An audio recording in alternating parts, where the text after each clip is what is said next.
Hi everyone, Fervitude here, and welcome back to Reverse 99 again for a new chapter we're going through. Finally, it took us a while, about a week or so, maybe 2 weeks and so, to try to get through chapter 6 and 7, and then just yesterday was to the New World of the Inner chapter, where we got a new costume for Zanetto, which is, it's free, if you do them. And now we're on to the 8th chapter and current chapter of the game of the current version. Welcome to Tristes, Tropiques. Finally in the actual chapter. And of course, the game through that I've been playing through chapter 6, 7, and then the new one was during the event. And the event is already over, but I'm not sure if the event where I can get a free character is still on.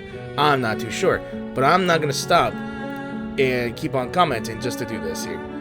So, you already know what happened last time in Chapter 6, 7, and then this one here. So, let's jump right into Chapter 8, where we're going into Brazil, or somewhere in South America, in a place called Sao Paulo. And moving on to here, to Unshakable Justice. That will be our first, I guess you could say, part here. And it is still Sunday, unfortunately. Why I say this yesterday, because this will be the video that will be after the weekend. So, facing the firing squad, you must hold onto your dignity even as a traitor. So, like I mentioned before, when I did the side stories of the event of Chapter 8, there are two of them. One of them was for Non-Janala, and one of them was Lopera. And Lopera, when I did Lopera's side story, she had to deal with a bunch of mutineers, traitors, and these must be the ones that she brought in during that time. So, again, right. Officially, we have officially begun Chapter 8.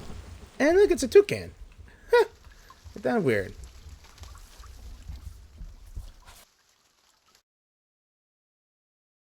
Cowards! Mutineers! Traitors! You've made your choices. Now you'll learn the consequences. Yeah. Zeno never forgives. Attention! Ready! Aim! Boy. Fire! A way to start the entire video and the chapter itself.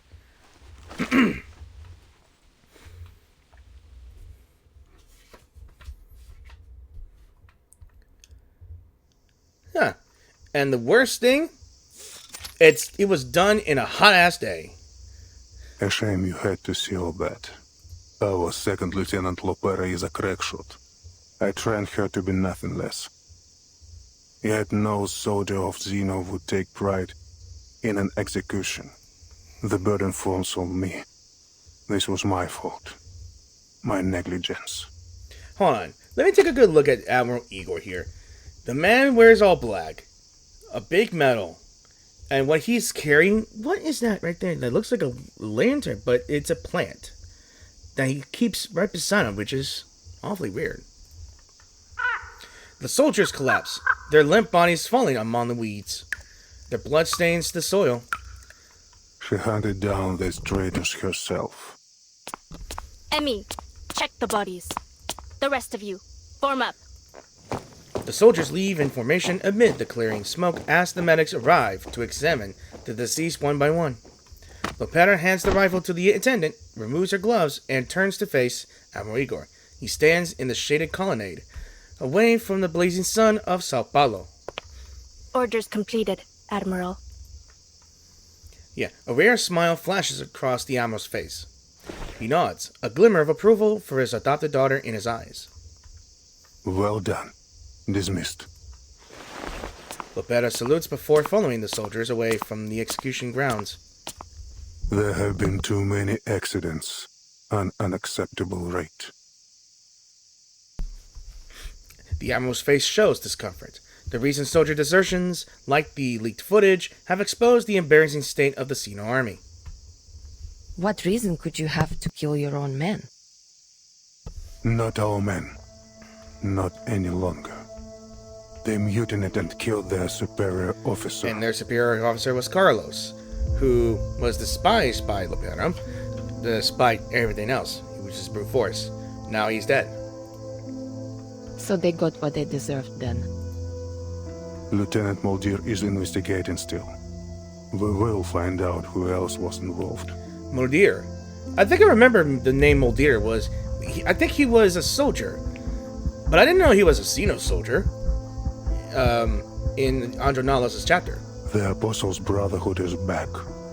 We suspect they may have even infiltrated our base. We've also received intel, indicating Manus Vindictae's presence in São Paulo. Manus Vindictae? I'm not entirely surprised. Intelligence suggests they are closely associated with the Apostles Brotherhood. What I hadn't expected is that they would drop their Order of Enlightenment guys so soon. But Arcane is dead. It is. There is no room for doubt. No one, nothing could survive a vacuum bomb.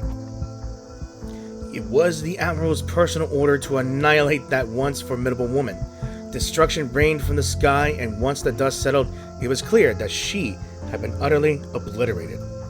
The sun glistens in the pooling blood of the executed traitors.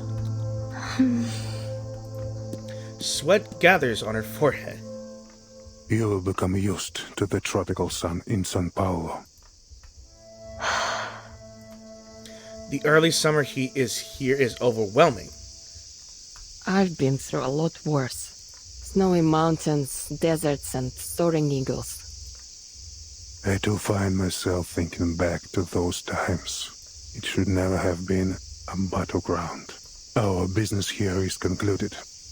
Timekeeper, Lieutenant Lilia, let us continue inside. Do you really need me in there, Capitan? Otherwise, I'd like to hang out here for a bit.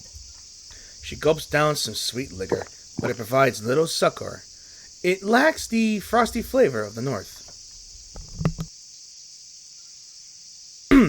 This drink is lethargic, but it's all the same base has to offer. Or is it, it's all the base. It's all that the base has to offer. Misread it. In Sao Paulo, soda is cheap, but rum is cheaper in near endless supply. I'll check on Sotherby. See you both later. Пока. Dismissed, soldier. But I caution you. Much has been abandoned here. Remember our rules and keep to within the guarded areas. His accent is deep. Like, really deep.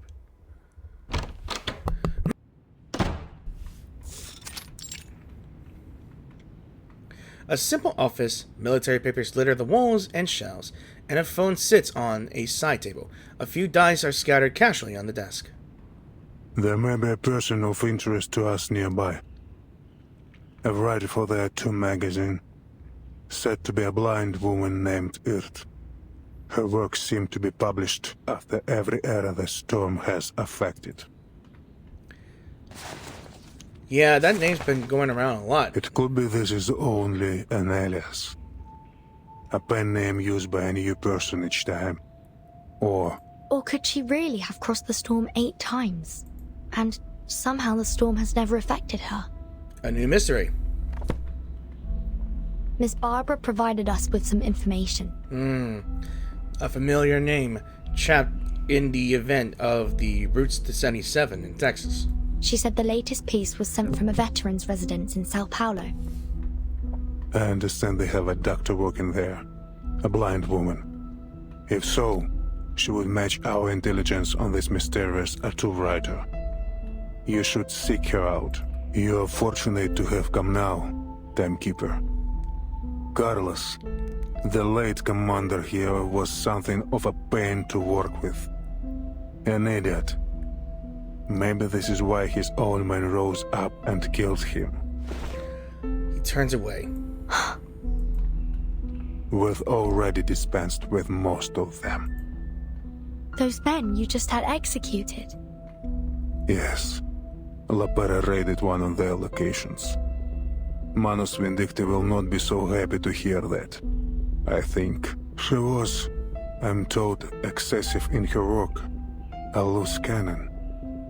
But I am pleased with her results. He seems to hold Lopera in high regard.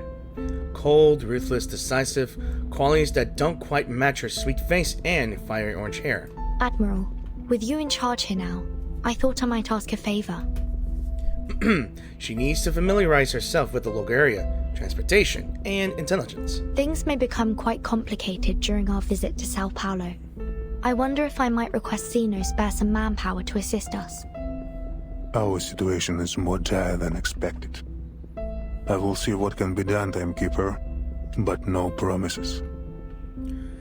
The 17 towers and 22 courtyards of the base were once all fully patrolled, but now most of them are abandoned.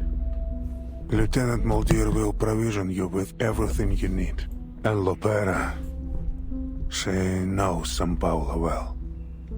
You may take her with you as a guide. The Admiral has offered all the assistance he can spare. He sighs at the state of the base. Now, Timekeeper, there is also something you might do for me. He seems resigned. Xenon is just like the dilapidated base, a weakened shadow of its former self. As long as it's within my power, Admiral. I see that you have one of ours with you, Lieutenant Lilia. I ask that she serve us for the duration of your mission here.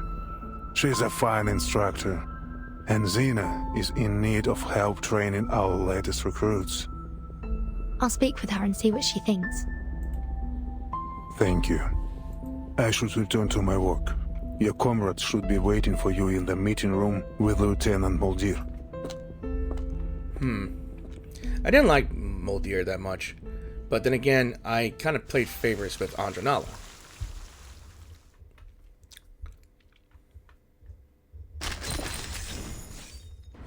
Ooh, okay, so Paths of the Past. Let's view in Lopera's path. You've collected a Lopera fragment. Go see in the past of the past, or the path of the past. Alright, so this is a new mechanic, I think. So drag the fragments to the top of the panel to connect them and gain access to monologues. Once you've collected all the fragments, more stories will be unlocked. So this looks like a bunch of bullet casings. Every fallen bullet casing symbolizes a soldier's permanent rejection of their duty, honor, and the loyalty they should have upheld. Wait, I never thought it was a disgrace. On the contrary, it was the most honorable task Zeno ever gave me.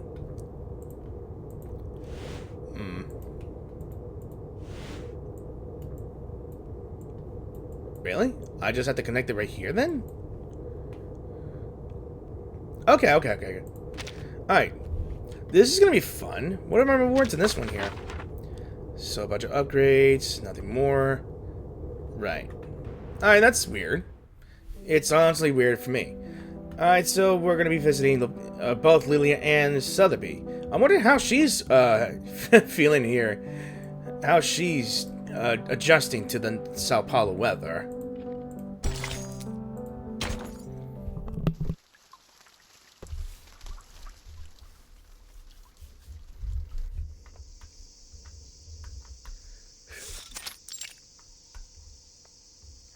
Under the shadow of the colonnade, the orange-headed girl absentmindedly kicks at the ground, sipping a cold drink. She watches a beetle scurries across the courtyard, disappearing into a patch of weeds. What are you doing out here alone? Ooh. She dips under the shadow of the colonnade, and the sun's streaming in behind her. The orange-headed girl raises her hand to block the glaring sunlight as she tries to make out the woman's face. Molly! Wait, so we're gonna finally see Molly? It's her sister, Moridir. They grew up together under the watchful eye of their adopted father. I thought of another name in the chapter I was in, I think. Maybe it was Modir, but I think it was another Modir. Maybe. I don't know. She tosses her drink aside, her face lighting up like a puppy wagging its tail as she runs toward her sister. Let me see. Let me see the face. Oh. At ease, soldier. You've really been building some strength, haven't you? Oh, that is cute. Really. I honestly think it's cute. She pats her sister's head as she hugs her tightly. And you are sprouting up like a weed. And you? Looks like they've been feeding you well. Returning the favor, she slips her hand under her sister's shirt and pinches her soft belly. Pera! Stop it! Just a little prank. How long will you be staying this time? Not long. Father plans to leave soon. He was furious when he heard about the defections. He ordered that he be brought here immediately. As the Admiral's most trusted lieutenant and child, she has accompanied him to the Sao Paulo base. Perhaps you might leave with us when the new CO arrives. She seems hesitant. Only the Admiral decides who stays and who goes, whether it be her, Lopera, or anyone else. Really? But I don't know. Things are going well for me here, Molly. I enjoy being near the veterans' residence. And I'm happy for you. The wisdom of elders is worth its weight in gold. Come on. You sound just like him. Speaking of him, didn't the old man come with you? She looks around, but Admiral Igor is nowhere to be seen. He's still with the timekeeper in his office. Let me take a good look at you in this form here. So, wow. Wearing brown in the hot weather too. I cannot understand who would do this. Ah, so you snuck out just to see me? Did you really? You did. No. I came to, weed. The grounds have gotten so messy since the shutdown. The weeding, a ridiculous excuse. Who would bother to Tripes through all these desolate courtyards just to pull a few plants? You're lying. Those ears of yours are scarlet red. This has always been one of her difficulties. Her face may be steely, but her glowing red ears always gave away the truth. All right, no more joking. We should get to the meeting room. Our Foundation guests are waiting. I would like to get back before they realize I've slipped away. All right. But while we go, let me tell you about the prisoner we captured during our raid and a strange little ship in a bottle. Ship in a bottle. Amid the grass, a hummingbird watches the two as they walk away, talking and laughing together. It turns its gaze toward the tower in the south of the base. Isn't that white rum? The ship in a bottle? Yeah, it's gotta be it. The room is simple, sturdy, and clean. A military room through and through. Sotherby and Lilia are idly looking around the reception room. The top photographs of veterans are proudly hung on the wall. They are arranged in chronological order. 1968. The soldiers look grim. They avert their eyes from the camera. A hollow look within them. It was a victory without flowers or honor. Izmir. I've never heard of it. I wonder if they have any Abang Akas there. In one photograph, soldiers stand in formation under a row of date palms. They gaze off into the glimmering coastline. 1986. Rio de Janeiro. Rio. Hold on. Is that... Rio de Janeiro. Among the soldiers, she spots a face that is all too familiar. Mr. Carson? Carson? She jumps up, trying to get a hold of the wooden frame. Mr. Carson disappeared in the storm of 1929. Oh, you have friends in Rio? Lilia takes the photo off the wall. I can't believe it. That simply must be Mr. Carson. She would never mistake him. He looks livelier than before. His hair is darker and wilder, but his features are unmistakably those of her dear butler. The storm. I saw him. He dissolved. Mr. Carson? What? You mean this old geezer in the photo? What are you talking about? Sotherby nods her head fervently. Why, this must be Mr. Carson. I don't think it is. There's no two men in the world that could look so alike. Could it be a doppelganger? Or an evil twin? But then, surely, Mr. Carson would have mentioned a twin brother. Even an evil one. Nose. And his eyes. Though he's not wearing his glasses. But I know those wrinkles. Sotherby continues to talk to herself. The man in the photo looks just like Mr. Carson, save for the smile on his face. The stern old butler would never smile like that. I have to look closer. Huh? I must be mistaken. But he is so very like the Carson I remember. Like a potion in a bottle, 1,001 questions bubble up in her mind. She almost presses her nose against the dusty glass of the picture frame as she tries to make out every detail. Maybe then, Mr. Carson could still be... The dust has gotten into her nose. Phew! That's cute, Sneeze. Admiral Igor strides into the room. Where is Lieutenant Muldir? He looks around. Muldir was supposed to be welcoming their new guests. Sir, timekeeper. Lydia immediately straightens up, saluting the Admiral. Miss Barton, come and look.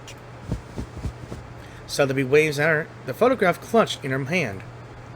Mr. Carson could still be alive. Not sure. Huh? She's still alive. The Mr. Carson who vanished before their eyes in the storm of 1929. I guess Sotherby saw someone familiar in one of these veterans' photos. You know this Carson guy? Look, look! He tries so hard. Desperate. How could it be? Mr. Carson was erased from by the storm of 1929. He does bear a striking resemblance to Mr. Carson, if my memory serves me right. Yet here he is, in a photo dated in 1986.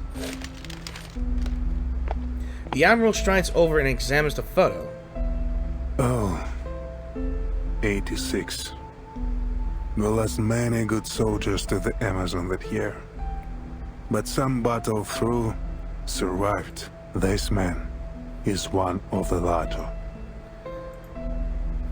You're saying that you've met this man before? He looks remarkably similar to a friend of ours who we lost in the storm in 1929. In fact, Admiral, they appear to be nearly identical. It's almost unthinkable. I must say, Mr. Carson would never dress like that. But I'm certain this is him. Just looking at him brings back memories of her dear old butler. That is fascinating. Do you know if this man is still alive? I couldn't say. Doubtful he would be in our service anymore. But you may find him at the veterans' residence in Sao Paulo. Sao Paulo, the veterans' residence, like items washed to the shore, secrets and answers we gather there, waiting for the birds to carry them away. Oi, pessoal! Thank you for your patience. He's right here. The two of them are met with a cold look from the Admiral. Yep. Where were my two daughters here? Sir, Yep. He's, disappointed. I guess I saw something in the distance, a familiar figure who is just getting up in the morning in the veterans' residence. And I do know who.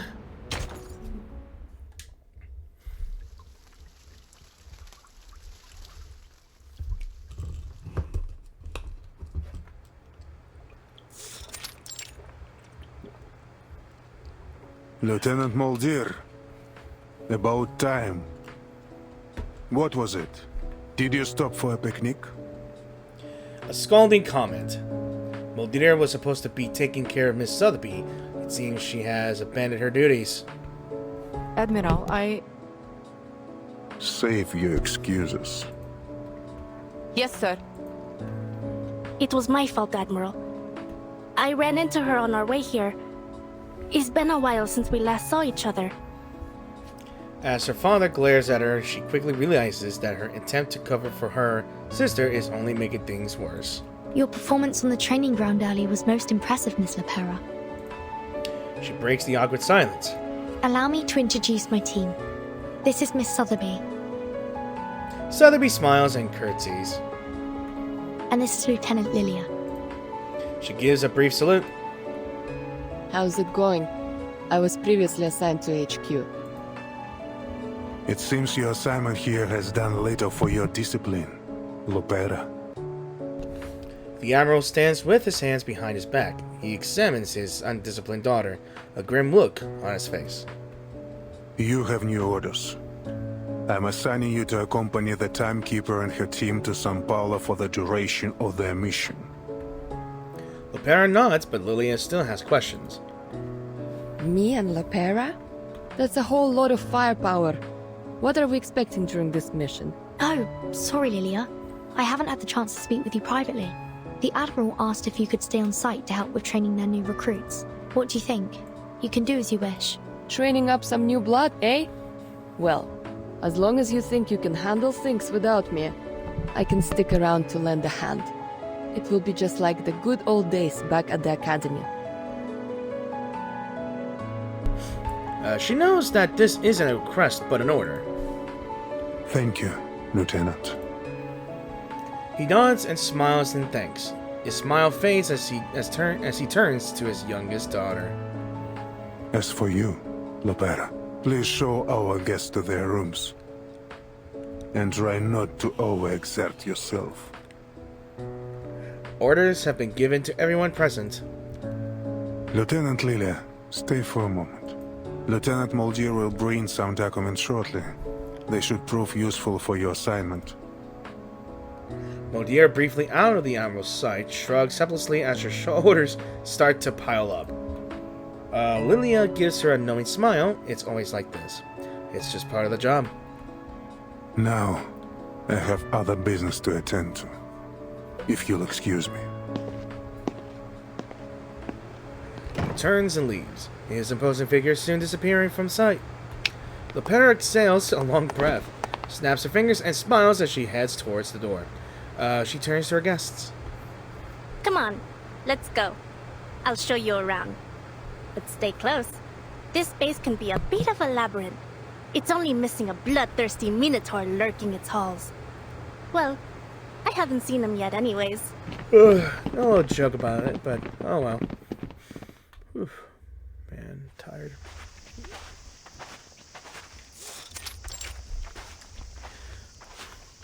The base here has been understaffed for some time.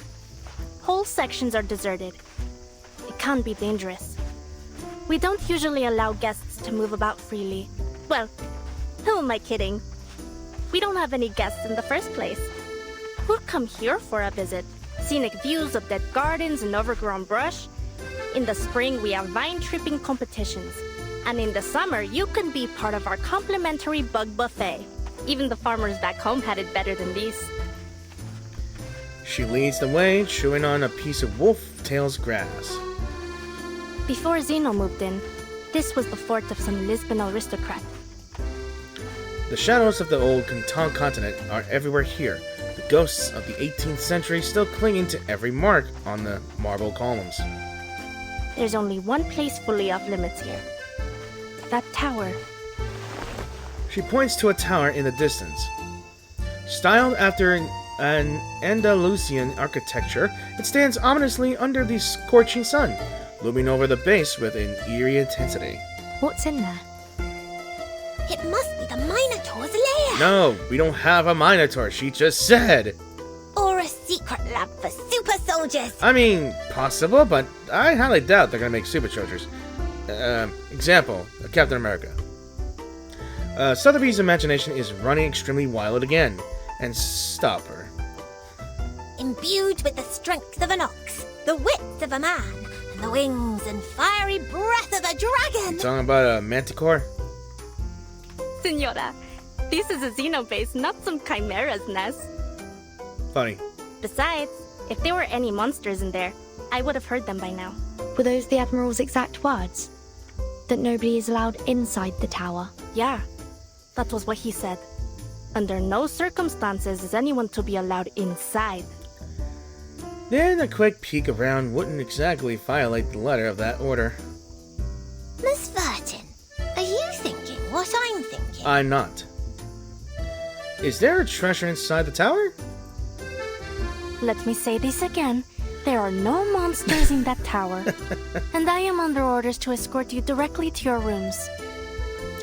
She blinks. Clearly, curiosity isn't only in the hearts of these new guests. But if we were to say walk a bit too close and accidentally provoke some nearby creatures... Mischievous critters often wander into the courtyards, and these ones have appeared just in time. Oh! How terrible! It seems trouble has found us. Yeah, definitely. I would have pulled for Lepera by now, but I highly doubt that she's going to be useful here. Skip the warm-up! I'm always... Program activated.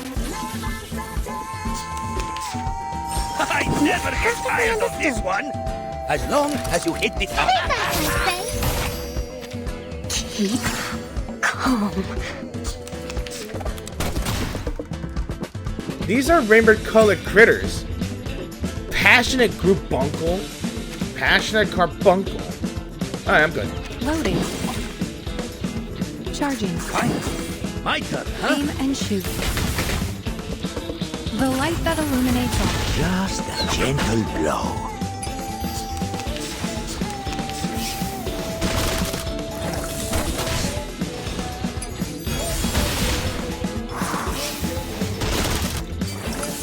I never get tired of this one. Loading. Feel my dark embrace.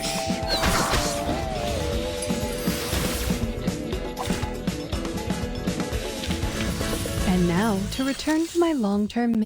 They gave me quite a start.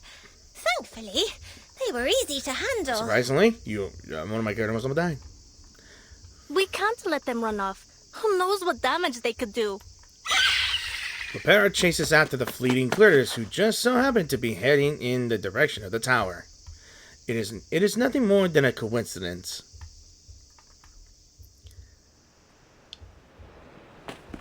The half-hour-long game of tag finally comes to an end. Now where could they have gone?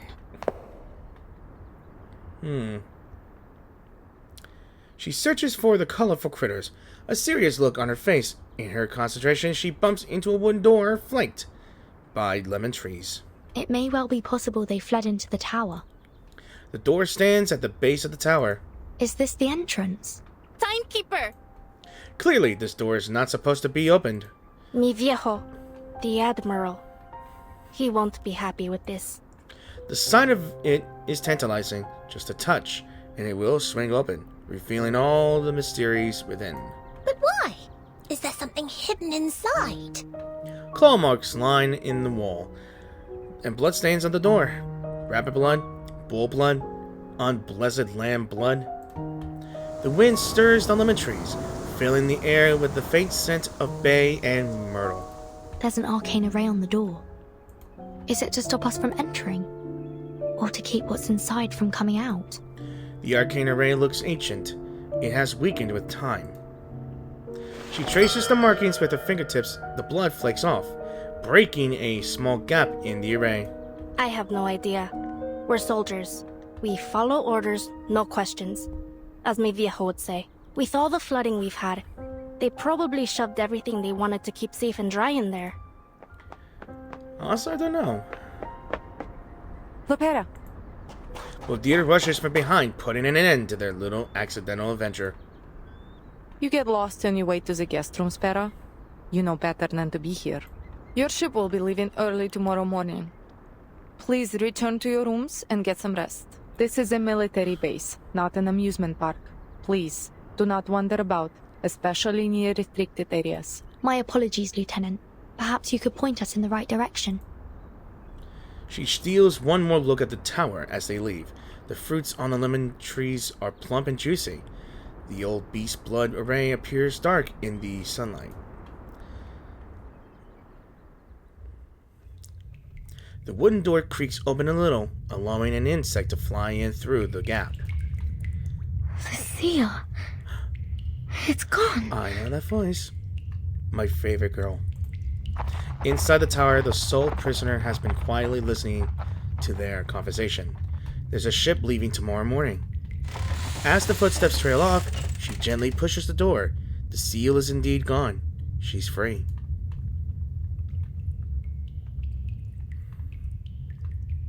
Let me see.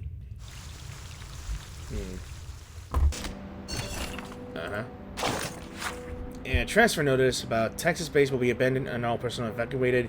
I guess this was talking about the one back at the Route 77 thing. Comrade Igor will be transferred to Xeno Brazil branch to succeed Carlos as commander. Yeah. 1990.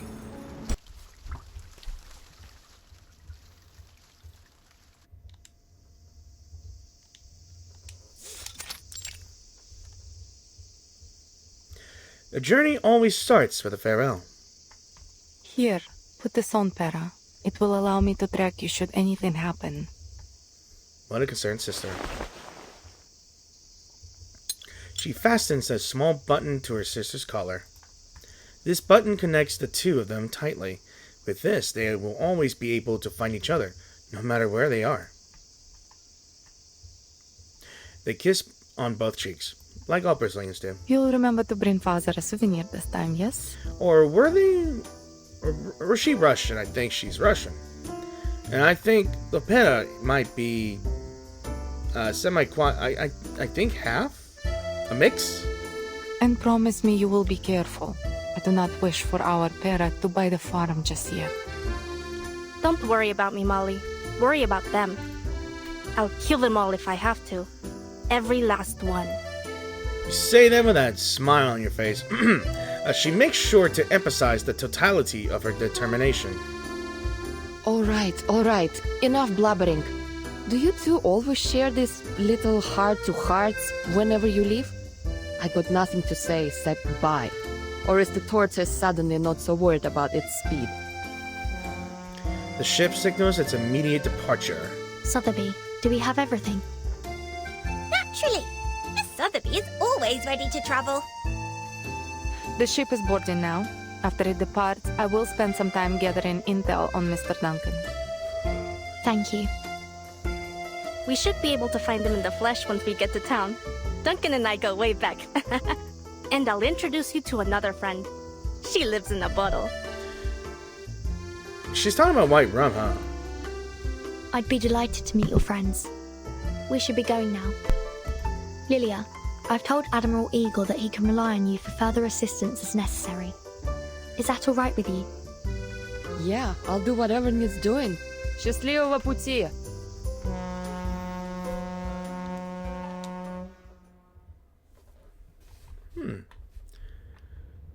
And in Igor's office we are. Having seen off their guests, Lieutenant Mulder returns to the Admiral's office to report an incident from the previous night. Admiral, a prisoner has gone missing from the tower. She lowers her head as she awkwardly delivers her report. We'll make sure it's kept under wraps. The seal was broken, and we are still investigating who might have been involved. I did encounter the timekeeper, Miss Sotherby and Lopera, near the tower yesterday. Still, I see no reason to suspect them. They were the only people she saw near the tower yesterday. The timekeeper doesn't have any incentive, and Lopera... No, she wouldn't be involved. Until last night, the tower held a single unlucky prisoner, a lamb to the slaughter, a stalk of wheat in autumn, but now she has gotten away. Find the prisoner, but don't attempt recapture.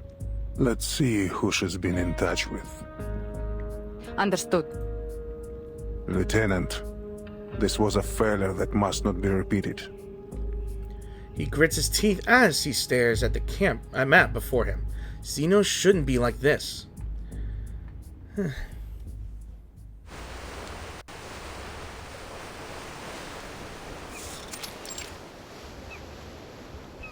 The ship departs, and before long, a dozen rowboats have surrounded it. Oh, look at those strange cowboys. What are they doing with those hooks? Are they trying to hitch a ride? Yes, they will use those hooks to grab onto the side of the ship and moor their boats to ours. Just as she said, the boats throw their hooks, latch onto the ship, and a number of people clamber aboard. They're traders hawking homemade trinkets. Lopera politely declines them all. Take this, timekeeper. A map. What's this? It's a map, looks like it. Just a map, in case we get separated.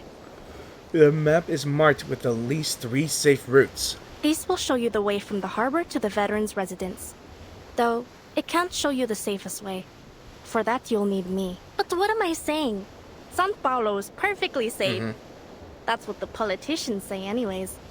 Never mind the talk of gangs, cartels, and greedy multinational corporations. Pure slander. Thank you for the warning, and the map. Let's hope I won't find any occasion to use it. I don't know. I hope so too. Well, we have a long cruise ahead. I'll leave it to your business. At the mice. She waves goodbye, making her way through the energetic traders and to the other side of the deck. The traders scamper around like little mice. Having made their sales, they are now scrambling to get a plate of food from the chef. So the kitchen even prepares food for them? No line cutting. You boy, back to your place. Hey, Chef Warrior D. Sorry. Queue up, or there will be no dinner for you tonight. The chef taps his metal spoon, sending the boy back to his place in the queue. The boy sneakily grabs a few flatbreads, tucks them under their shirt, and scurries away. Oh! Uh-oh.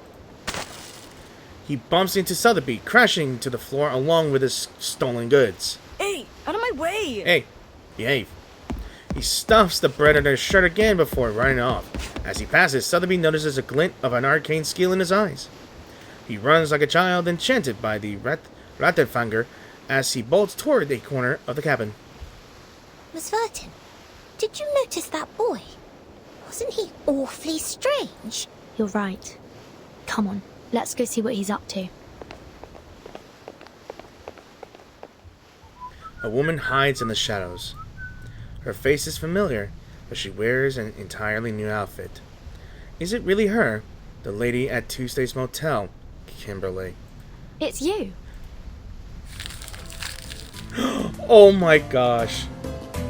The bread-stealing child is gone. Hang on. Hides behind a tiny corner of a stairway. Look at her, wide-eyed, surprised, and eating bread. You are too cute for this. I am sorry. Instead, Miss Kimberly is curled up in the corner, stuffing bread into her mouth with both hands. She stops and looks up, surprise in her eyes.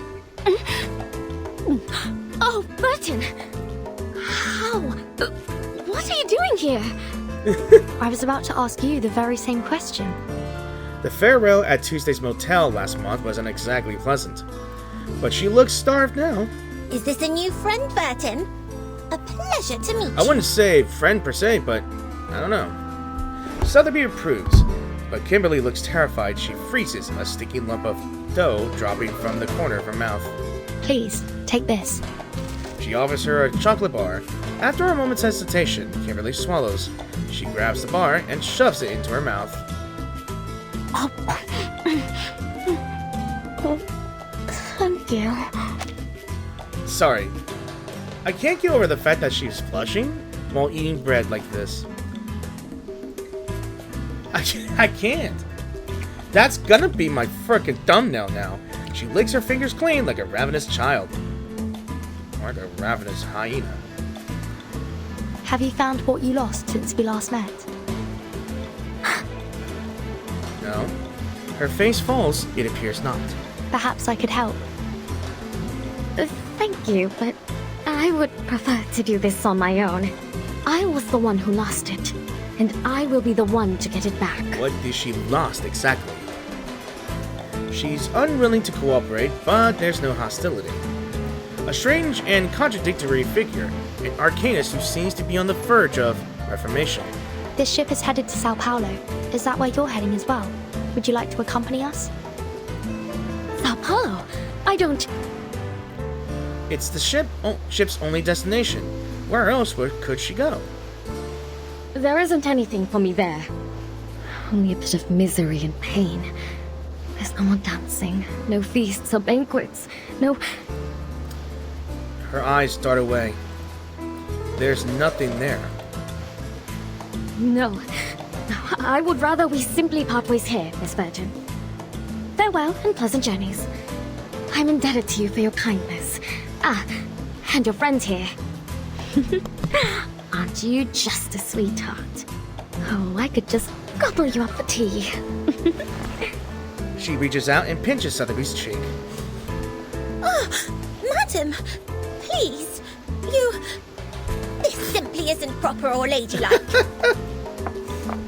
Kimberly smiles as if she has shed the baggage of their previous encounter and disappears into the crowd. There's an old legend told in the desert peninsula. Encountering a demon is always a sign of bad things to come. I mean, she is a succubus. It might be trouble. Maybe. But this is gonna have to wait until tomorrow. And speaking of that, we got another path for Andronala. So I believe that Kimberly is gonna be an alias, and there's more than one here. So what do we have here? So, yeah, was it here? Yeah, look at this thing. A dazzling necklace that once belonged to an innocent heart stolen by a young pickpocket during her wanderings, and then traded for a few days worth of food money. Yeah, so I guess I just connect that here and... Ooh! Okay. Under the dazzling chandelier, they indulge in toasts, dances, and self-congratulations, whispering lip to ear in high spirits.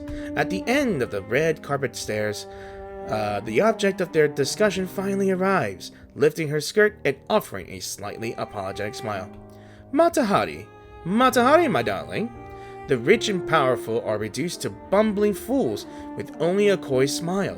People gather and cheer, fervently chanting their hostess's name, circling at her feet, offering gold, offering jewels, offering their loyal hearts. Accompanying the hostess is her sister. Like a shadow at her side, whispers of this one echo through the depths of the mansion. The little girl who grew up in her sister's shadow rules this mansion-sized kingdom. A child accustomed to tearing apart hot roast chicken with her hands, wiping grease from her mouth with her dress, and banging her tail on the chandelier as if it were a wind chime. She roams the back garden, seated on a pony, laughing uncontrollably on its back, as the scent of blood from the servant's thorn-pierced legs fill the air.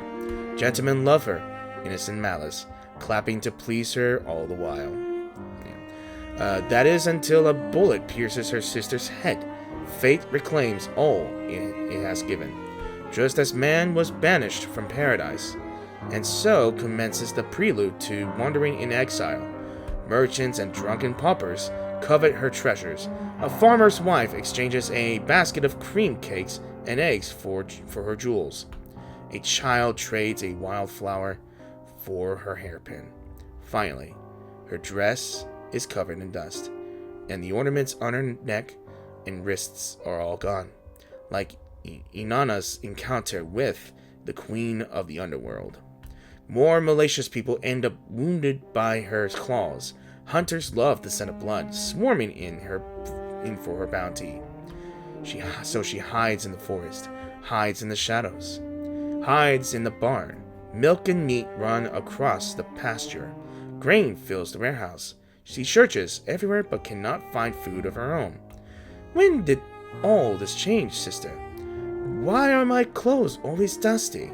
Why haven't the mansion's servants come to find me?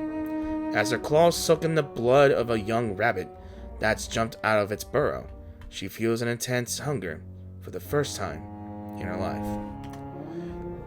Yeah, we've all liked a recollection, I believe. So this is a recollection here. I caught that little thief. His bones were as fragile and thin as twigs, but his newly grown teeth were sharp. Otherwise, I wouldn't have let him go. So, I guess some things can tell a story, in all honesty. And one's for Nala, one's for Lepera. Not sure who the other two are. Maybe Duncan, maybe? I don't know. Waterway to Hell. That's a great name. So, the river is both home and life. The river gives and the river takes.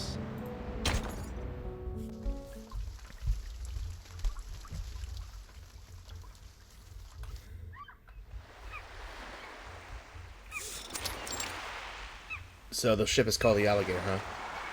The wind blows through Lepera's hair. The tourists gather at the ship's edge, watching the locals in small boats approaching the cruise ship. A few treats to buy their worship, and they call it kindness. How undignified to be reduced to begging for scraps like a dog. The children on the boats wave their hands and shout in an attempt to attract the tourists' attention. The crew on board Tristes have packed supplies for the tourists to buy and throw to the improvised children, all part of the tour experience. Dignity doesn't count for much in the face of hunger. The stranger nods, though he doesn't seem to completely agree. Yet no man can live by bread alone. Okay, my friend, you look well too dressed for this, and you have a hint of blue with a tiny hint of gold. I'm going to assume things, but I'm not. I can assume, but then again, I'll just let this pass through because you're a stranger. And yet none can live without it. You're a clever girl, Senora. But I hear from your accent you are no local. So what brings you to San Paulo? Business, ne? I have some business myself in the favelas. Colombia, senor. And no, only a visit. To the San Paulo Veterans Residence. It's a safe place. If you find yourself in trouble, you should seek it out. Oh, is it now? Thank you. You're very kind to offer. Lepera idly tosses a small die up in the air and catches it in her hand again. The stranger's eyes follow the die as it traces its path. Care for a game of dice, senorita? What's the bet? She glances at the black suitcase by the stranger's feet. Well, let us bet against the goodness in one another. Let us say that the loser will cover the cost of all the food given to all the little vendedores today. In the winner's name, of course. A generous gamble for a conscience that knocks on heaven's door. That's no small wager, senor. Still, I appreciate the good game. The stranger smiles as he watches Lepera drop the die on the table and shake it in the wooden cup. High-low then. Who goes first? Ladies first. Low. Let's make it more interesting. 6. If it rolls anything else, you win. She shakes the cup again, the die unevenly tumbling around inside. Do you mind? I lost, just as was meant to be. So then, I am to be the vehicle of grace today. Might I have your name, Senora? So that all may know the name which is to be sung in paradise today. Carlota Lopez Rivera. But it is Lopera, should you ask after me. So her full name is Carlota Lopez Rivera, huh? Huh, that is a nice name. Lepera of Sao Paulo. The defeated stranger picks up the die. He notices something in its design and cracks a smile. He places it in Lepera's hand. That's an interesting die you have there. It was only luck. Screams? What's going on? Do as I say, all of you! Oh, we got some river pirates. Wow. Looks like the Venerers. Look, Vertin. There are some more river cowboys over there. I'm afraid they seem more like river pirates. Stay back, Sotherby. What do you want? Where's the captain? We're changing destinations. The ship will be docking in the favela now. Or we'll blow it all to bits. He flicks a lighter and lights the fuse of an explosive. He's panicked. Clearly, he's afraid of something. Get out of the way! Unfortunately, you have a Xeno soldier here. Lopera has already drawn her guns, but the crowd is panicking. She can't get a clear shot. Hold your fire, Lepera. There are oil drums on board. Yeah, Lopera notices the oil drums stacked behind the crowd. A single mistake could turn the whole ship into tomorrow's headline in the Sao Paulo papers. Ugh, slimy rats. She holsters her guns and charges forward with her bare fists. Okay. Pirates. What else about it? Program activated. I never get tired of this one. Easy as pie. Flee, mortals! Do have a little faith in me, master?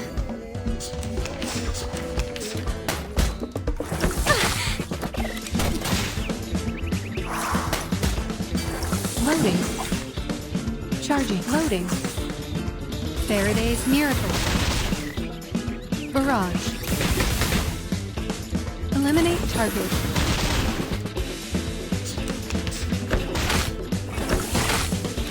Under attack. I never get tired of this one. Charging. As long as you hit the target. Just a gentle blow. Nice. Aim and shoot.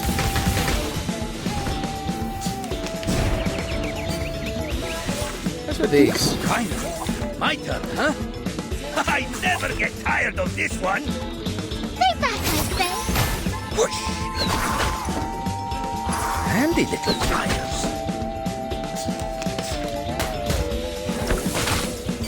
Time to flex these muscles. Shall I, master? Watch and learn, kids! Barrage. Damn. Finally, it's just you and me, master. Lopera grapples with the thug before wrestling him to the ground and punching him repeatedly in the nose. As got hurt. She tears the explosives off the pirate's body, but in that brief moment, the thug manages to pull one of her guns from its holster. Lepera! Oh no. The fight halts, the thug's trembling hand pointing the gun at Lopera. The oil drums are just a few steps away. Either we go to the favela or to the bottom of the river. Claro? Make your call. The favela? Are you with the Apostles Brotherhood? Huh? They forced you into doing this, didn't they? Hijack the ship and bring it to us. Is that right? Too bad for you. This ship won't be making any unplanned detours today. The pirate's eyes widen as he freezes in place, only his legs trembling. Lopera hit the mark, but the thug's reaction is extreme. His finger tightens on the trigger as his teeth chatter nervously. And boom. Estúpidos! And kaboom. Get down! Well, so much for the tours. The bullet flies past her shoulder instead of piercing an oil drum behind her. Blazebusters? A blinding flash of light and a wave of heat hit them as the ship is quickly engulfed in flames. The ship lurches violently as the blast tears through a vessel, and water starts flooding into the hull. Oh my god! Lifeboats! Get to the lifeboats now! God help us! This is hell! Panic breaks out as the ship starts to split in half. More explosions follow. There's no sign of Miss Kimberly in the crowd. Hold the railings! Stay on the deck! Lopera shouts from the water as she clings to a piece of floating wood. She gasps for air as she bobs up and down in the water. Chairs, benches, and sailing gear disappear as the ship sinks further and further into the depths of the river. Sotherby clutches the guardrail tightly, but the ship is almost vertical and sinking fast. Let go, Sotherby! You need to jump now! Join Lepera! Screams fill the air as the tourists cling for dear life, watching their friends and family hurl toward the river. Like overripe oranges, one by one, they lose their grip and plunge into the depths. Martin! flames lick the guardrails, melting the ship's sheet materials. The explosions ring in her ears. Sotherby closes her eyes and flings herself toward Lepera. Luckily for her, Lepera quickly grabs her hand and pulls her onto the wooden plank.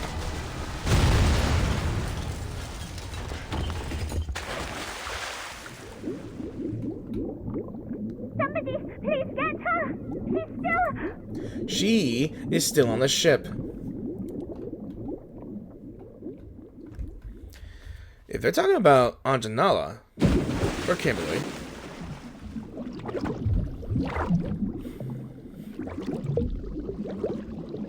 really nice animations here. With one final explosion, the ship is obliterated entirely. The river swallows everything. Oh shit, it's Ferdinand drowning. Well, the sunlight ripples on the surface, growing further and farther away.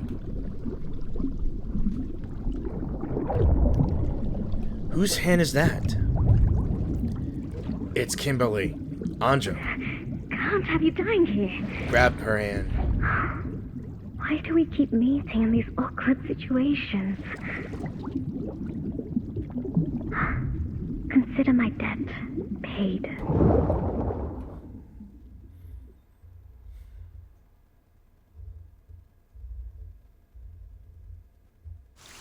That was ridiculous.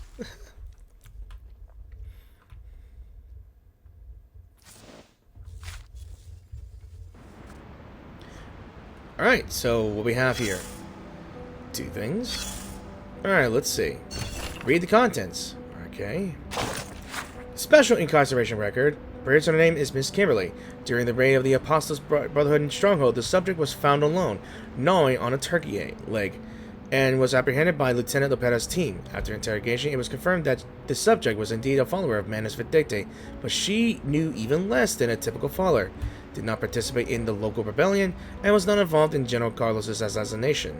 Therefore, unlike other deserters, she will not be executed but held in custody, awaiting for Igor's decision.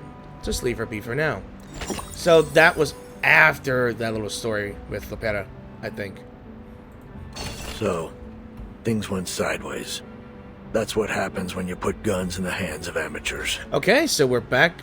Either that's back with the bum or someone new. But you handled the water better this time. You controlled your breathing, kept your airways clear, and this time, you remembered to lie back and float. So who are you? Does it matter? I'm all you've got. We're at war. Bullets flying, wounds festering, typhoid, cholera, and all the worst of it. It's a living hell, and only fools think there's any honor in it. You never expect to see a familiar face again. Not in times like these. Now I need you to listen. There's something you should know. What things? The raid on the river was a ploy, and its mastermind is an old acquaintance. As for the ones who carried it out, you already heard about them this morning. They promised their followers they'd push south, and they did. With their supplies secured by a mysterious third party, they paraded through every town along the way, playing as liberators and taking out anyone they decided were their enemies. They swelled in numbers, larger than any local gang or cult had ever gotten before. Now they swarm across the land like a school of red-bellied piranhas, always hungry, ready to tear apart anything that crosses their path. What happened to the others? Chances are they're doing fine. Just like you. Would have been nice if you caught what that little executioner and that gold-hearted gambler were talking about during their dice game. Guess you'll have to ask her later. Why don't you tell me instead? Listen, I'm not here to run your errands or play your messenger boy, so ask nicely. There's nothing more I need to tell you. For now. So what are these formless voices that Furton is speaking with? It is my question, to be honest. Alright. Tender Pretender. That's a rhyme. And I guess we're just floating down the river, I believe, and That's a familiar face. I think that we're about to meet with Duncan, I believe.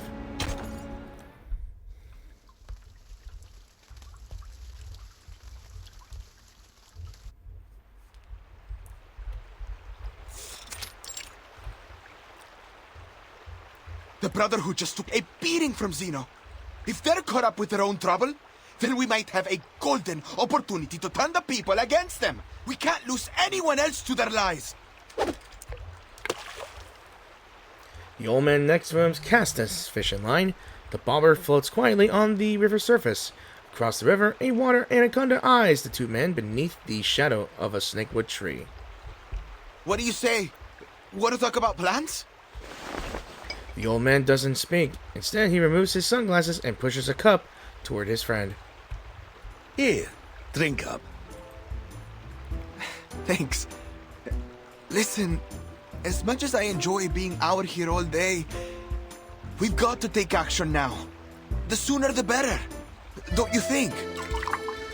The young man takes the glass and downs it in one gulp, as his friend suggested. Hold your horses, young Elena. Let me explain. Say I throw a punch at you now. Really hit you good. What next? Maybe you'll storm off at first. Then you round up your cousins.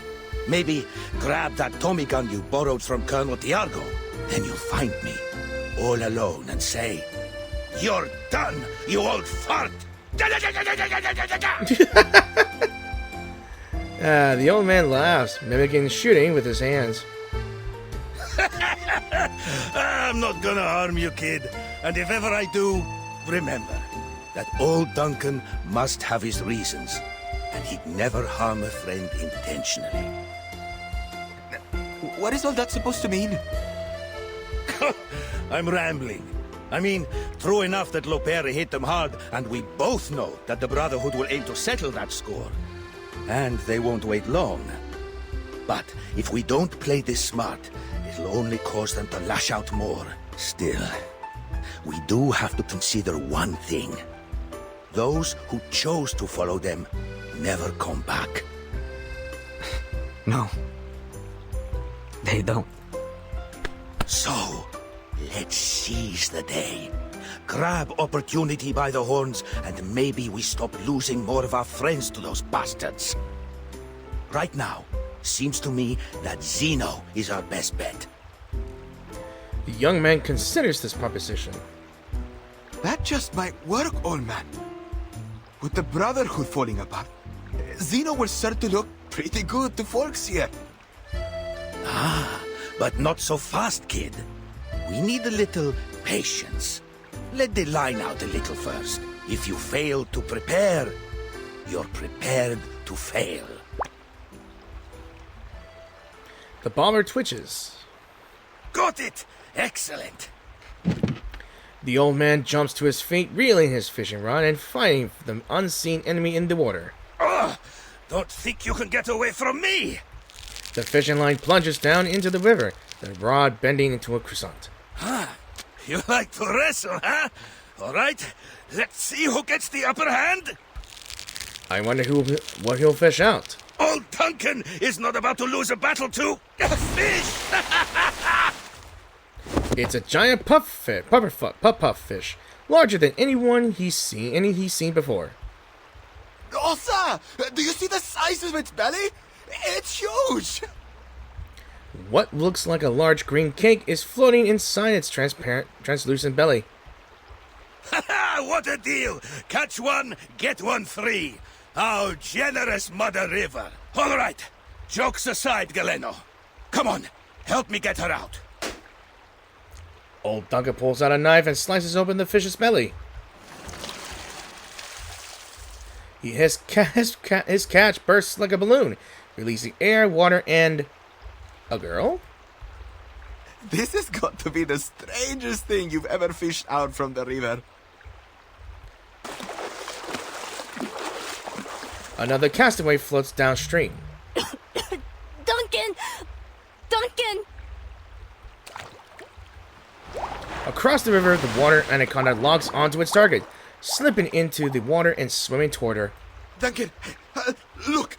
She's got an anaconda chasing after her! The water anaconda zigzags toward its prey. I saw it. Don't you worry.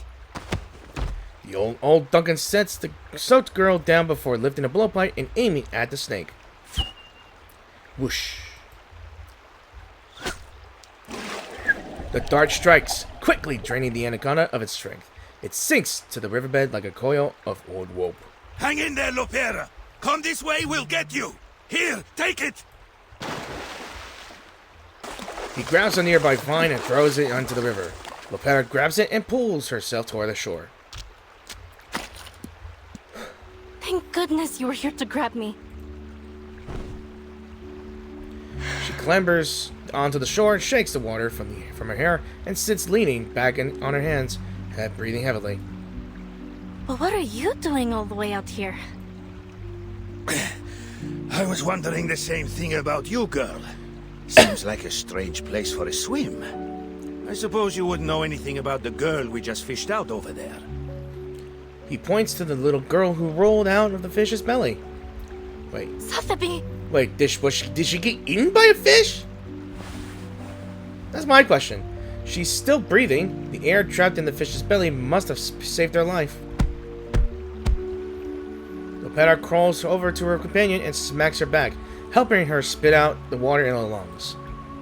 Hey, can you hear me? Easy now, Lopera. We just cut her out of that fish's belly. Sotherby coughs out the water in her lungs and she regains consciousness. You're a veritable Jonah, aren't you?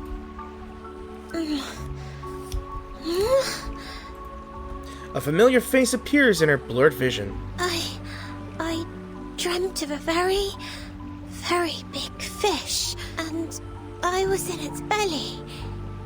It was as wide as the sky. I couldn't breathe. A terribly strange dream, Mr. Carson. She's awake! Mr. Carson? Oh no. This is him. The man from the photograph is standing before her. She freezes. You... How? The water slowly clears her from her vision. The face before her is both familiar and strange. She knows it, yet she doesn't. There's a little dirt on me. Here, and on the collar too. Oh goodness, why am I here? What? Mr. Carson kneels beside her, but he's wearing some very odd clothes. Could it really be you, Mr. Carson? Carson? You must be mistaken, little lady. My name is Duncan. I'm a friend of Lopera. That's right. Sotherby, this is Duncan from the Veterans Residence. We've known each other for a long time. You must be confusing him with someone else. Now, up on your feet, little lady. He takes her arm and pulls her out of the mud. Mr. Carson! Oh, sorry. It's just... I didn't expect you to suddenly pull my arm. Pardon me, little lady. We tend to be very straightforward here in the favela. It's quite all right. Only... No, I just don't understand. You look exactly like Mr. Carson. How could you be anyone else? I may think that she may not understand the concept of descendants or family. Except for your attire.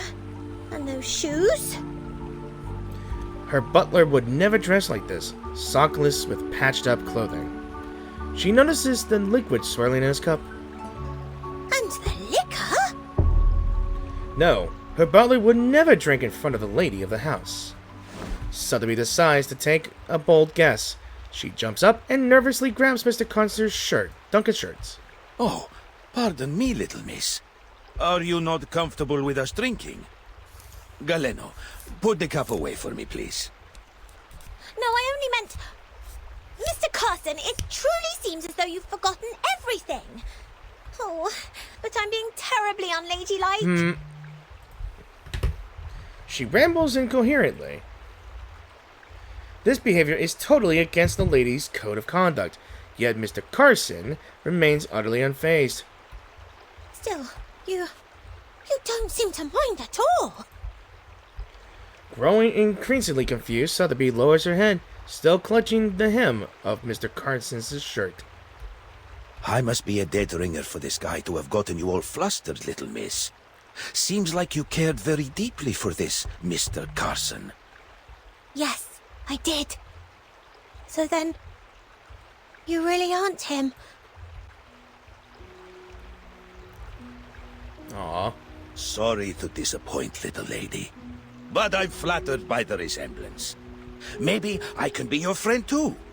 In fact, feel free to call me Carson. Why not? A rose by any other name, eh? Aw. This is the beginning of a new friendship here. Aw. The old man hooks his pinky with Sotherby's and presses his thumb firmly against hers. Mr. Carson. I know how hard it can be. I lost my wife, and my comrade in arms. I even managed to lose his daughter, after I promised to take care of her. She'd have been just about your age. I'm rambling again. I suppose what I'm saying is, I know what it feels like to lose someone you love. She looks lost, unsure of what to think, but she still holds onto the old man's hand, seemingly making a small promise with him. Aww. Looking around, Sotherby realizes someone important is missing. Oh no. But what about Miss Burton? We've lost her. Where could she be now? We must find her. Slow down. We need to think things through first. Those knuckleheads blew up the entire ship. Ow. Which means our comms belong to the Caymans now. Everything's in disarray. There's no way to contact the timekeeper. They don't even know if she's still alive. Not to worry. I've been through worse. Back in '82 on the Rio Negro... Before I go rambling on again, let's head back to the city. Come on now. Trust good old Duncan. Sorry, I mean Carson. Trust Carson to lead the way. I don't think she'll get over this, you know. Maybe, maybe not. Who knows? And yes, I knew it. We can manage to get a Duncan here. So I wonder who the fourth one is, to be honest. Yeah, so what is this one? Relics of an old comrade, including a Xeno medal and a few letters filled with his wishful longing to see his daughter again. Alright, to be honest, I never had the courage to open these letters until I found that drowning girl. Right, now we just got rescued, and we have no idea where Verdun is, but we're here in a favela, I truly believe. In false accusations, I wonder why it's called that. So, considering your past actions, here we probably conclude and pronounce you guilty. Why, though?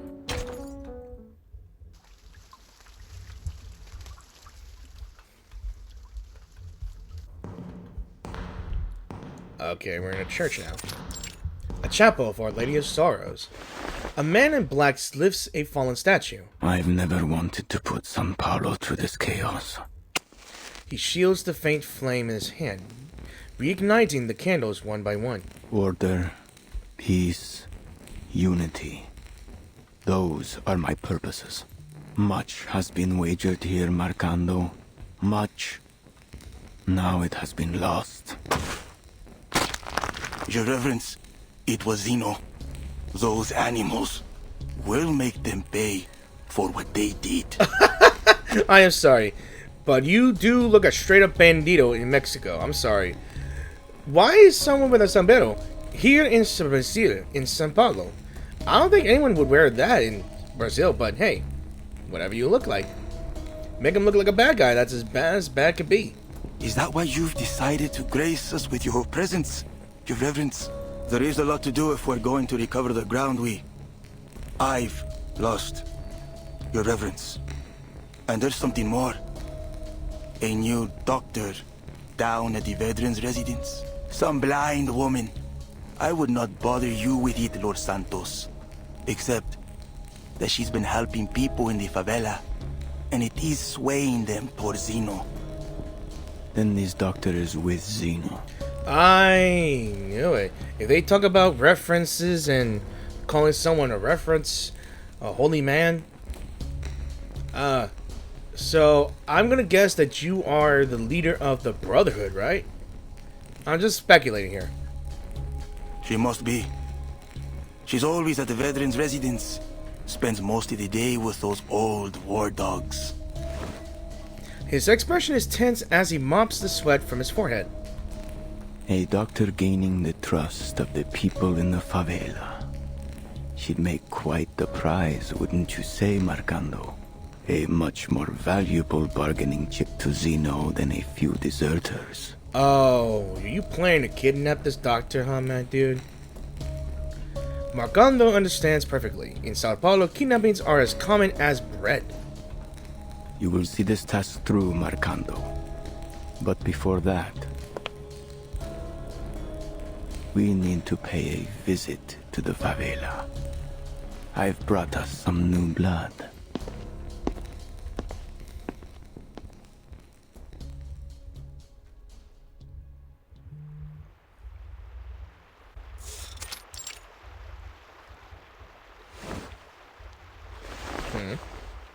See? Just like this. Wrap the wire around it. Better do it twice. And align the red and black. Slowly. He delicately connects the core copper wires and the current buzzes to life. Unbelievable! Oh? It's science, kids. Nothing unbelievable about it. All fixed. He hands the communicator back to Lepera. I don't know how to thank you, Duncan. She straightens the antenna, adjusts the channel, and hurriedly contacts the base to report the situation. Oh, my ear hurts. Just from that.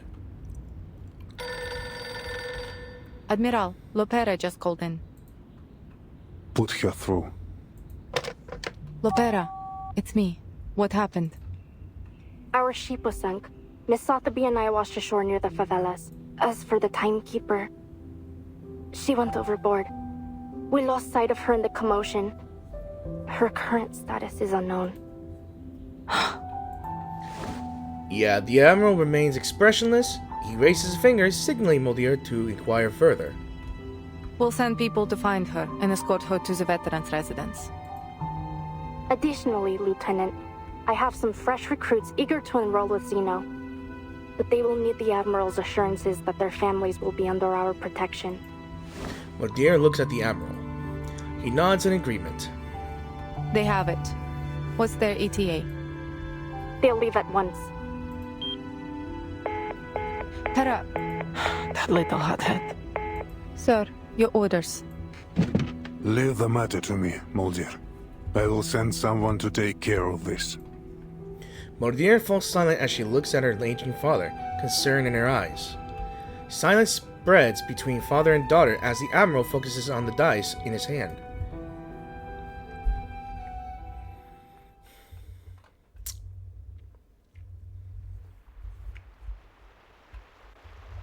What did the Admiral say? He agreed. Did you hear that? Zeno will protect us! Good news indeed. The young man claps his hand in excitement. But just as the celebration starts, it is cut abruptly short. I have no doubt. They were working for the Brotherhood. The Apostles Brotherhood? They've bounced back quicker than I'd hoped. Still, we need to be cautious. Figure out just what they're after. That guy looks familiar. Oh, it's the stranger she met on the ship. He's walking among the Brotherhood. That's him. He was on the ship with me. He walks toward the crowd, passing out food and other useful items to those he passes. The Brotherhood has experienced a setback, yes, as all great causes do.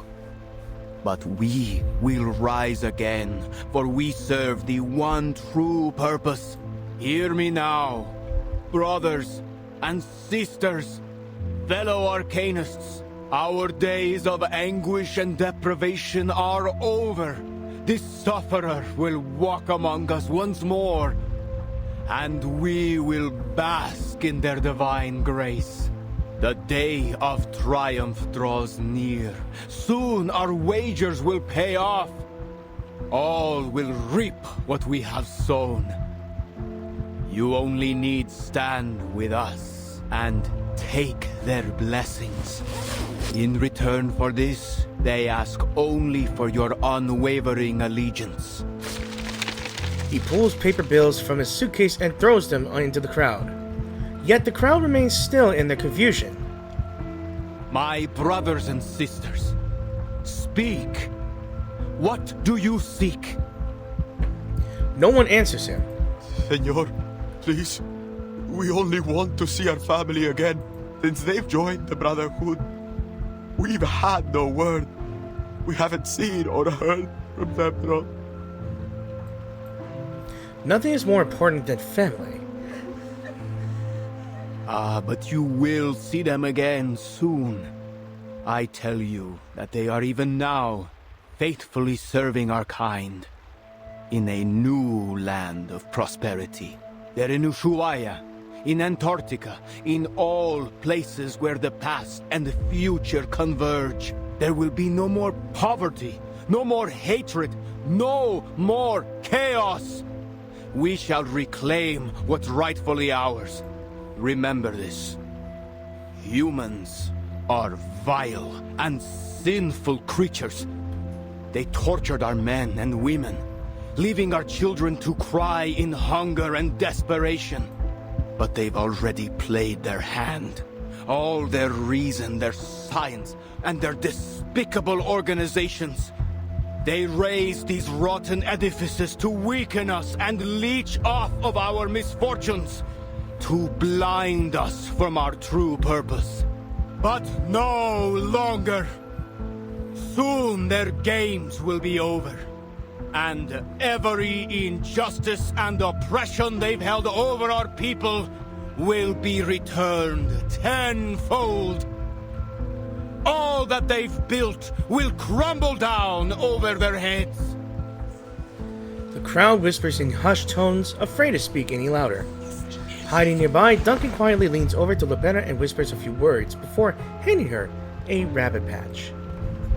Tell me, my fellow brothers and sisters, what is evil? No one answers. The murmurs of the crowd quickly fade, creating a heady silence. Only a few crows fly low overhead. Evil is the absence of good. Oh, I accidentally touched the little wheel. And to find what is good is to follow our path. The High One has promised us strength and glory. Manus masks. Two followers carry a box emanating a sinister aura over him to him. He opens it, revealing the blessings of the sufferer for all to see. Come with me. He throws open his arms and he calls out once more, taking a step back in humble reference to the sufferer's glory. That's a Manus mask. In that nightmare back in 1929, disaster struck because of the people who wore these masks. The memory is still vivid in Sotherby's mind. Sorrow will weaken you, and fear may seize your hearts. Instead, let faith be your guide. Those who take that leap shall find themselves lifted up on the Apostles' wings, while those who hesitate will be scorched by the fires at their feet. I have said all that must be said. We'll meet again here in 3 days' time. He leaves them with a gracious and generous deadline. Don't listen to him! He's a lunatic! Of course, Sotherby speaks out. The little lady bravely steps forward, fervently warning the crowd. And just who are you? Marcando. Santos quickly stops his subordinate. As students of the truth, we have been granted a much stronger weapon than violence. Lopera, follow my lead. He stands beside Sotherby, taking her hand in his. Sir, Please, forgive her. She has mistaken you for those pirates on the Tiete River. So just a misunderstanding then? I'm no lunatic after all? Yes, Your Reverence. She came across a terrible raid on her way here, you see. The poor girl was left terrified. Well, I'll need more than a few words to convince my friends we have not been insulted. Sotherby, why did you have to speak up? Loyalty without tribute cannot be trusted. I'm an old man with nothing to give you but the truth. Believe me, sir, I came all this way just for you. I want to join the Brotherhood. His words surprise everyone. Those who know Duncan are shocked, and those who don't are confused. She didn't mean to offend any of the gentlemen here. Please, sir, she's only a kid. Of course. I try never to take offense at a sweet young lady. However, if I'm to believe you, I will need you to up your ante to prove you are worthy, sir. What is he doing? The old man kneels, just as he did when he played the role of Carson for Sotherby. If that's what you need, Lord, allow me to sweeten the deal. See that guy over there? His name is Galeno. He's been recruiting for Zeno. He told me so himself. He turns and points at Galeno in the crowd. Duncan? Bring the young man closer, Marcando. Are you out of your mind? Don't touch me! He tries to flee, but the thugs rush at him on command. Well, a ridiculous gamble indeed, Duncan. Which of these darlings shall we attend to first? Villagers? Huh? What's a veteran without his gun? Dark embrace. Keep calm.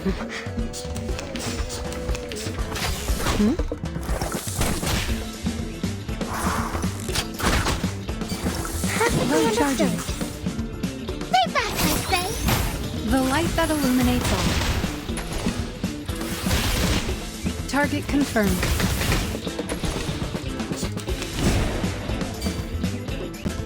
I guess we're fighting rebels now, huh? I never get tired of this one. Easy as pie. Please, Faraday's miracle.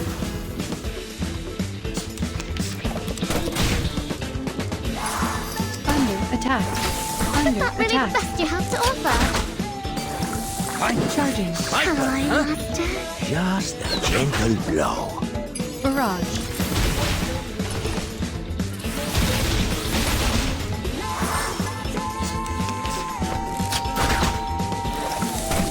And the last shot. Our courage and determination brought us victory. I hope he knows what he's doing. In the chaos of the battle, Lopera grabs Sotherby, and they hop onto a small wooden boat. Let's go.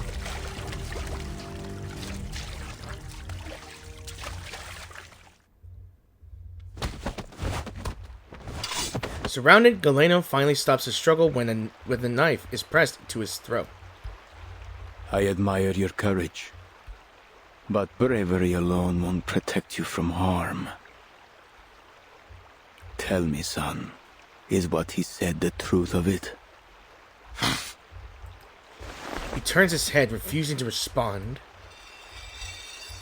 Now, you'll give me the names of Zeno's new recruits. Who are they?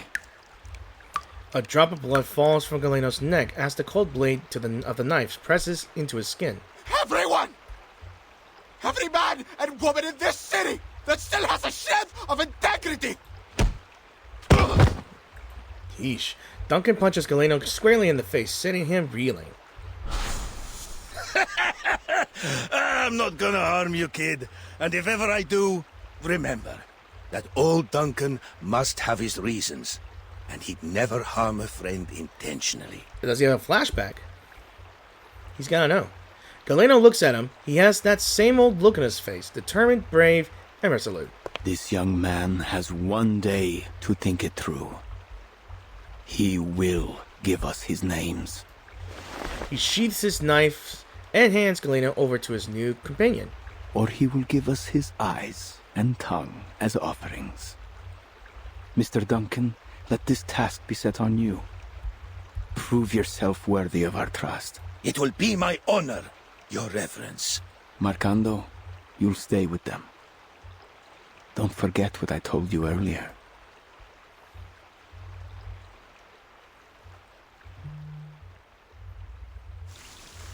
Well, shoot, I wouldn't know what the hell's going on anyway.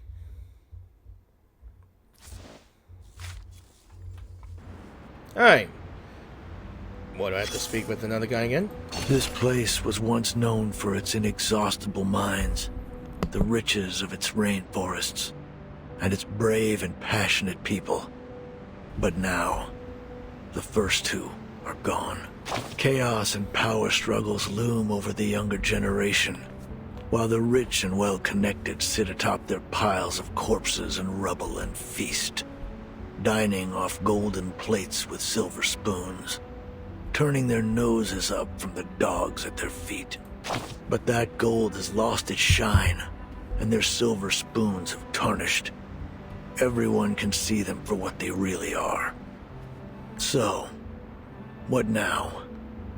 Either the people save themselves, or turn their fate over to the hands of the so-called savior. What would you do if it were you? Tough question. It's a good one, too. So why can't the savior save me, or I'd save myself first, but... it made me sound like I'm selfish, I think. So, I'll question. Who's asking the questions here? Me or you? But fine. I'll clue you in a little about this savior. I once met a kid from Buenos Aires who told me about the hand of God that gave them the World Cup. He saw it as proof there was a higher power, something men should follow and seek protection from. Maybe he had a point, I don't know. Maybe there's truly something greater out there, or maybe it's just what we mortals need to believe. These men from the Apostles Brotherhood used to be regular churchgoers just like anybody else. But faced with an opportunity to rise above their own cruel realities, they all too readily turned away. They left all their altars and took communion with a new god. Will this new path save them?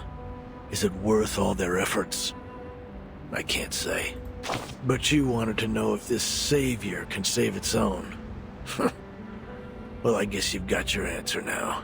Are we going to be alright? No need to start panicking just yet. Things are still under control. Your lady friend has stepped up to solve this mess, and the veteran knows what he's doing. This city is unlike any you've seen before. You must learn its secrets to survive. Remember which street kids are from which alley, and what intel they can be relied on for. Learn the dates when the dealers bring their medicine into port, and figure out which water tanks hide the key to the local gang's safe house.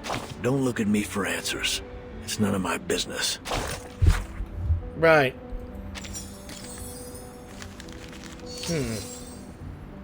Let's keep on going. On the margins of life and death. Ooh! So that's where Ferdinand Nala's at. But who's that? And I think I know what that is. Upon looking at me closer, it looks like a bottle, right? Yeah, a bottle.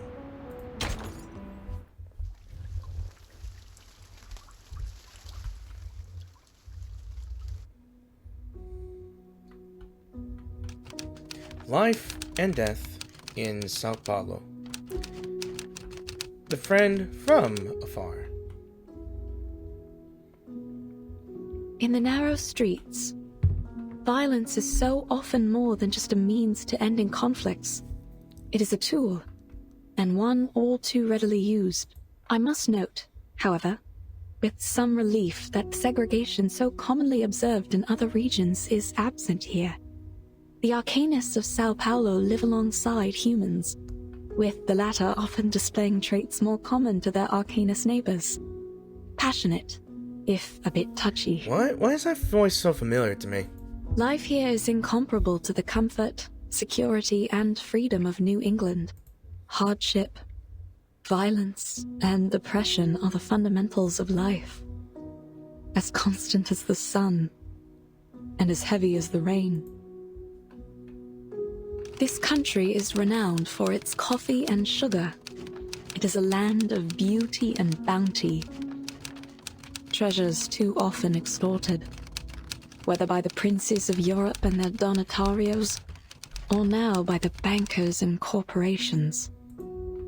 Despite all the centuries of treasures extracted from the land, desperation remains everywhere you look. It is a place where insurmountable wealth and the deepest deprivations are neighbors. Sometimes they lie only a street across from one another. The multinationals have cut open the country's throat, and now they drink it dry, leaving the people struggling with poverty and chaos. It is a bleak existence. Dear readers, I share this with you so the story of these people might be heard.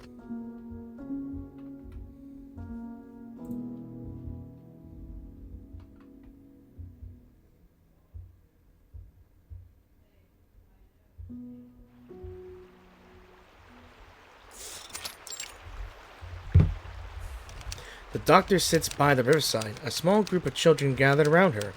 They watch in awe as her typewriter hammers the letters onto the page. Shippy, do you know, has life always been like this here? Why? Wait. Marta? No, she looks like Marta, or whatever her name is, back at the island, back at chapter 7. But I don't think that's her. It must be a different person that is related to Marta, maybe? I'm not sure. But she does have the same blindfold, except no cloth this time. It's just a bandage, I think. If you ask me, Doc, San Paulo in 1990 isn't much different from Nassau 1681. Here she is. It's a shame. Between the sunshine and warm sands, there is a good life to be lived here, if only they were free enough to live it. The summer is long, just like the suffering of these people. I used to dream of traveling to all sorts of fascinating places. A foggy city by the Thames, and a little town blanketed in snow and sunflowers. I met so many different people, though I find I can no longer recall their voices. I have only their words left, only my records of them.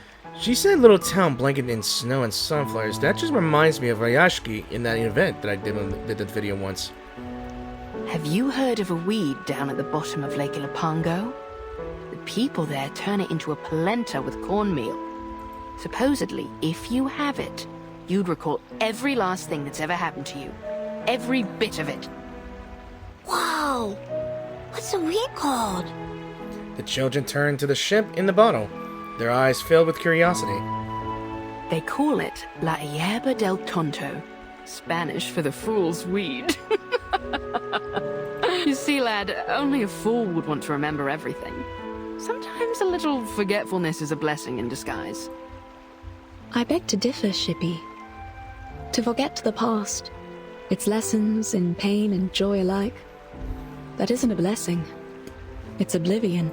But let's not argue over some mythical weed. For all the claims, no one has ever seen it. Just another myth, like the succubus or the minotaur. Aye, let's talk about succubi instead. That's sure to get the lads pricking up their ears. At the mention of this, the little ship goes off again.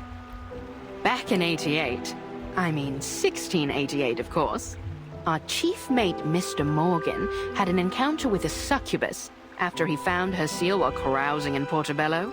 If the rumors tell true, once he got a hold of it, she grabbed a hold on him too. I couldn't say what transpired, but we never saw hide nor hair of him again.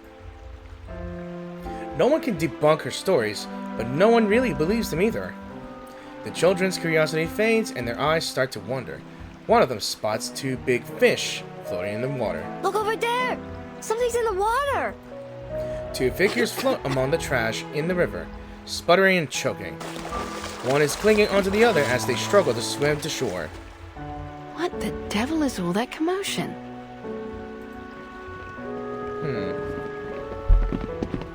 No, hey.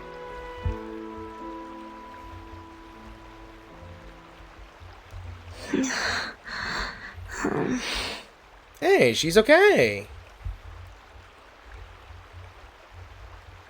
Never mind. Hey, wake up! Hey, stay with me! Can you hear me? Hello? I think she fainted. Kimberly pats her fallen companion's face. No response. She's still breathing. Why won't she wake up? Aw. What happened to the lass? The little ship makes its way over, followed closely by the children and the doctor. Seeing the group of strangers approaching, Kimberly tenses up. Oh no. Miss, are you all right? Is there anything we can do? Yes, I'm fine. The ship went down.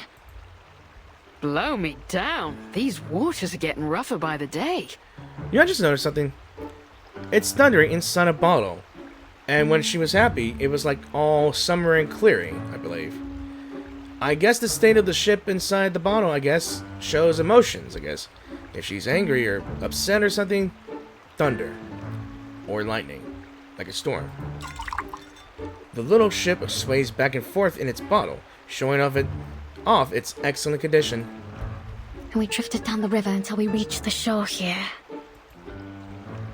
A long way to go, only to end up in the favela. I know she's traveling with her friends, but I don't know where they could be now. Everything happened so fast. Shippy, what's going on? Are there people that need care? What's their condition? Just one, alas. She's still breathing, but she looks like she's been keelholed for a bit too long. Miss, please lay her down on her side. Kimberly does as she is told. What are you going to do to her? Aw, she's worried. The doctor kneels down, skillfully clearing the girl's mouth of any residue before starting chest compressions. Save her, if I can. One push, another. It's a professional instinct, the duty of a doctor. An unexplainable impulse drives her to revive the drowning girl.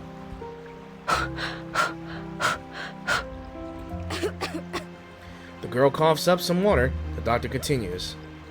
Good, good. She'll make it. Please, make sure her airway's clear. She coughs out more water, but she still lies there, unable to move. Are you sure about that, Doc? The lass looks paler than a ghost. I think she's burning up. Hold on. It's a little sunny and it's rainy there. The doctor touches her forehead. It's burning hot. She's got a fever. You're right. We'll need to take her back with us. I'll fix some medicine for her. Would you give me a hand, miss? Help her up on my back. Kimberly obediently helps the blind doctor lift the feverish girl onto her back. Oh. She's almost as light as a child. Really? The children run ahead, pulling aside the hanging clothes for them to pass. I need to run some tests and see if it's just an ordinary fever, or if she has contracted something from the water. Don't worry. You're safe with us. The doctor speaks to herself, or perhaps in reassurance to the unconscious girl. Where are we going? Wait up! Home. Kimberly catches up to the doctor, only now realizing how far they've walked. She steps into the doctor's home.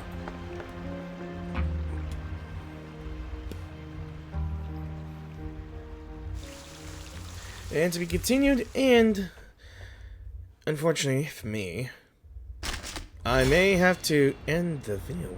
Okay, so we've unlocked the final path, I truly believe. Memories from her past rush through her mind, but she hasn't been able to process them then yet. Tap to collect the fragment. She used to comfort those childlike elders with a siren song that made them forget their pain in aged bodies. Okay. Okay, before that, let's check this. Interview guidelines. This looks like an interview from Utu, I believe. Maybe. Yeah. But let's take a look at this thing here. So, yeah. We got a new pathway here, and Dr. Dolores. She's familiar to me, like I said before. A doctor's medical kit containing her compassion and regrets of her past journeys. So, the root of the people's illness lies not in their bodies, but in a future they perceive as a dead end. No medicine can cure that future. So, I think if I find some fragments along the way here somewhere, then I might unlock more. But, it is unfortunately my time to end this video. So, thank you all for watching this video, and I really hope you enjoyed this video. If you did enjoy this video, please give this video a like or dislike. And if you did enjoy my content, be sure, like I said, like the video. I have a link to the playlist of mine if you wish to catch up on my earlier series on that one. And I might, maybe, do a, I guess you could say, not a full game, I guess, walkthrough of Chapter 2. I'm still in Chapter 2. I've yet to show you Chapter 2, which I was currently in. And it's going to have to be in cinematics instead of, well, what you're seeing now. What this looks like here, no fights or anything, just dialogue and cinematics, and that's it. And we're starting really good off right here with an execution, and then some light hospitality, some light humor, and then being attacked by pirates of all things. And we have just met with the leader of the Apostles Brotherhood, which I may think is another faction that is working with the Manus Vindictae. That's my theory good so far. What is their plan here in the favela? What is their end game? Not too sure, but I got plenty of parts to do with this here. So in the next video, I will be starting off on 9. Maybe I'll make it to, I guess, 16? Or 9? I don't know. 8 more place things to go, I guess. And if you guys are new to the channel, you be sure you know what to do. If you like my video, if you like my content and my narrations or what I do here, be sure to support my channel by clicking the subscribe button. It'd be greatly appreciated and it'll be really helpful. And of course, to help the YouTube algorithms or something. I don't know how I say these things, so I'm getting really stressful here. So, and I guess I'm still waiting for the new banners to come out, and I'm really excited for that one as well. And I'm not sure if I should be doing that or continue on with the main story here. But maybe I'm honestly not too sure, but I'm not sure if the event for Chapter 8 ends and I won't be able to get White Rum for free. That's my worry here, so I will continue tomorrow. So thanks for watching, and I will see you guys in new videos. Peace out, and have